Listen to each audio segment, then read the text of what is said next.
I don't know about you, but I have had a lot of prayers that have gone unanswered.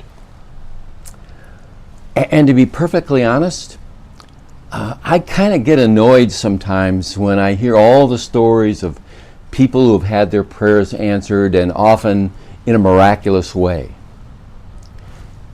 Even some of the purest prayers and most selfless prayers I've uttered have gone unanswered. What am I to make of this? Do I not pray hard enough, long enough, deep enough, humble enough to get God's attention? Am I not spiritual enough, godly enough, good enough to have these prayers answered? What's wrong with me? Hi folks, it's John Elsko, and welcome back to It's a Great Day to Serve the Lord. And today's devotional is about when God doesn't answer prayer. When God doesn't answer prayer. And I think most of us, frankly, have had prayers that have not been answered. The Apostle Paul said this in 2 Corinthians 12, 8 and 9. 3 times I pleaded with the Lord to take it away from me. But he said to me, my grace is sufficient for you, for my power is made perfect in weakness. Therefore I will boast all the more gladly about my weaknesses, so that Christ's power may rest on me. The thing that Paul was praying for was, it's speculated, some kind of physical ailment. Maybe it's even some kind of emotional torment that he was going through. And after 3 prayers, Paul decides that God's not going to answer his prayer? Well, folks, please understand, that's not the norm or the standard or what you should expect. After 3 prayers, if it's not answered, you quit praying. In fact, you can pray for a specific thing, a specific desire, a specific request for years and waiting for it to answer, for God to answer. But here's the key. It says when God answers back, it says, but he said to me. In other words, God said to me. Now, you could say, well, that's an answer right there, that God responded to him in some verbal sense. How God said that to him is not known. It could have been an impression that he received, a word from somebody else that God was speaking to him. It could have been a still small voice. It could have been some kind of sign, or it could have been a direct verbal response to Paul. We're not told how God said that to him.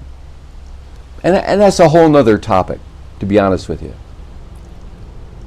But friends, there's 3 key messages from God regarding why he hasn't answered Paul's prayer, and thus keeping Paul in the situation that he was in. Here's the 3 things. Number 1, God's grace is sufficient. And it begs the question, sufficient for what? To get you through, to sustain you? What was that? Secondly, God's power is made perfect in your weakness. And thirdly, is that reality of your weakness. This results in his power, God's power, actually coming through your weakness. Paul continues to draw some kind of a supernatural power, an ability he doesn't have, in which God's working through him to minister to others, to glorify Jesus Christ. So let's unpack this. First, God's grace is sufficient. And again, sufficient for what?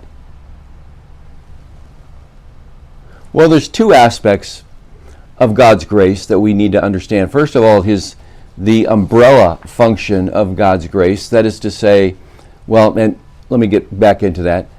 And then in this case, to provide supernatural ability to operate through us, despite sometimes because of our own inadequacies. So first of all, God's grace, the umbrella factor, covers us with salvation. We can't save ourselves. We can't work our way towards salvation. In fact, Ephesians 2:8-9 says, "But for it is by grace that you have been saved, through faith, and this is not from yourself, it is a gift of God, not by works, so that anybody can boast." Now, more specifically, in cases like this, we have situations in which we have some kind of problem, some kind of ailment, some kind of barrier that is preventing us from being all that we can be. You could say it this way: we are broken in some way, not working as we should be working. That we're not functioning as we should be functioning. And God says He is sufficient to work through and maybe even with and in the problem or issue that you have. And what was Paul's issue? Once again, we speculate.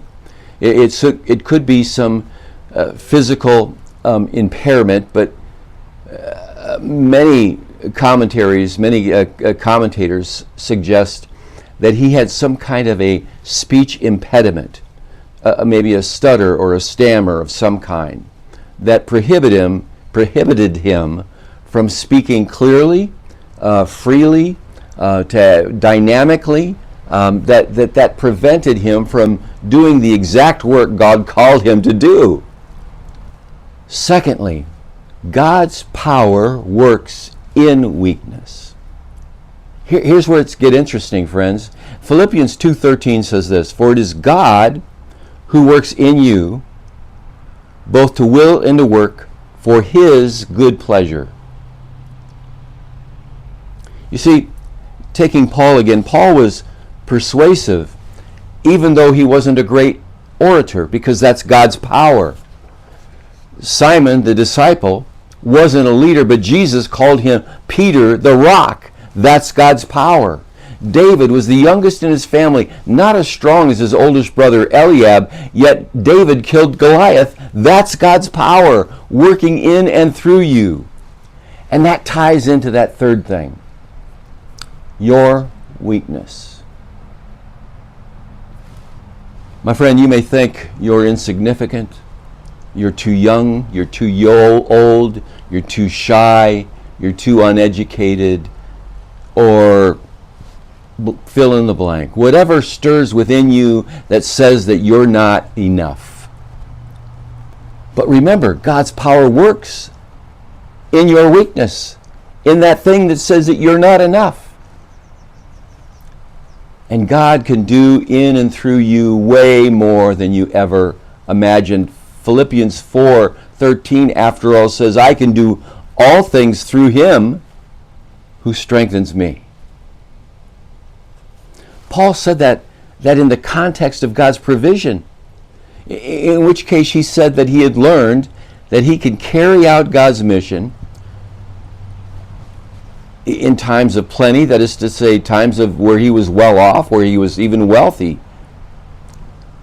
and times of want, meaning he didn't have enough to pay the bills, and he was in a weakened state financially, and yet God continued to use him even when he was weak, God working in and through him.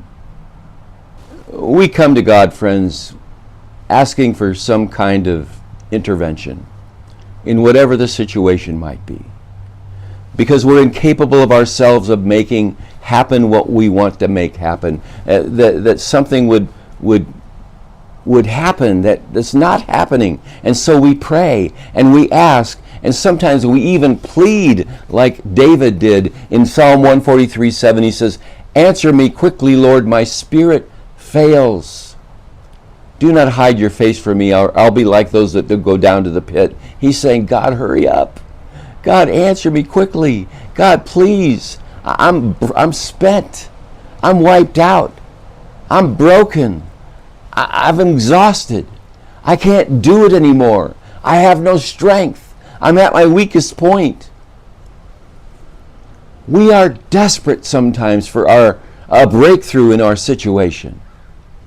And we come to God and we pray because we know who we are, and we know our limitations, and we know that we're weak.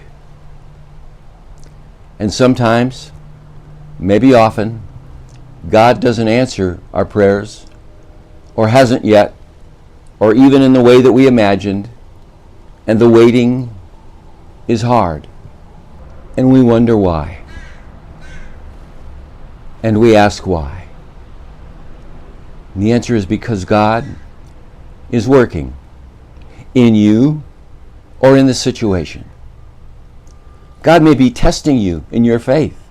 That is to say, when we say testing, He's giving your faith some practice. And it's in the practice that we gain strength, that we grow stronger, that our faith gets stronger. Romans 5:3-4 says, "So we glory in our sufferings, because we know that suffering produces perseverance. Perseverance, character. Character, hope." God, my friend, is building your faith, your character, your endurance, and in the end, providing you a hope based on what God can do, not on what we can do by ourselves. And so, my friends, when God doesn't answer your prayers, know this: He loves you. He's working for you, on you, through you, and developing you. And in the end, He will provide an answer that may be totally different than you imagined while you were praying it. Because, as we've referred to often here, and we know that in all things God works together for good to those who love Him, who've been called according to His purpose. That's your devotional for this week. And if you would subscribe to this channel, I'd be so grateful. If you would like this message, if you would share this message with the link to others that could benefit from it, I'd really appreciate it. And if you've supported this channel, thank you very much. If you'd like to support it, just send me an email at john@johnelzinga.com. I'll send you back a link in which you can make a donation. Well, God bless you, and remember, it's a great day to serve the Lord.